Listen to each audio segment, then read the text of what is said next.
پنشیر کې د طالبانو چورلکې لوېدل. مقاومت جبهه هوایي د بندیانو تبادلې ته چمتو ده.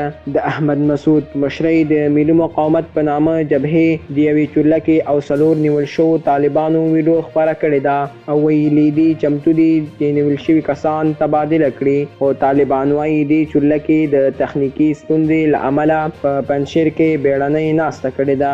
د ملي مقاومت جبهې وړمه ورځ ادعا وکړه چې د طالبانو یوه چورلکه یې په پنشیر ولایت کې نسکوره کړې ده او د پیلوټ په ګډون 4 تنه یې ژوندي نیولي دي. د دې جبهې وسلوال په دغه ولایت او شاوخوا سیمو کې وخت ناوخته پر طالبانو بریدونه کوي.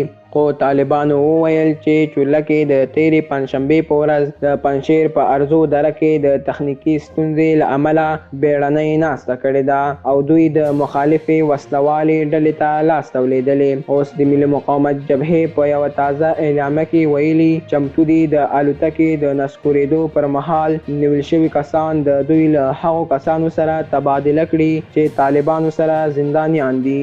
اعلامیه کې ویل شوي په دې خبره کې د سره صلیب نړیوالې کمیټې جدي همکارۍ ته اړتیا لري. د جبهې ټینګار کړی چې له ژوندي نیول شوو کسانو سره د اسلامي اصولو او د جنگي بندیانو د جنیوا معاهدې سره چلند کیږي او دوی ته یې اوبه او خواړه چمتو کړي او درملنه یې هم کړې ده.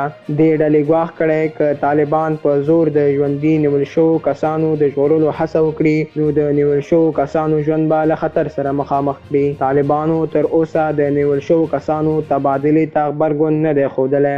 دا وه زموږ نننۍ ویډیو. که په اړه یې څه نظر لرئ په کمنټ کې شریک کړئ او زموږ چینل در سره سبسکرایب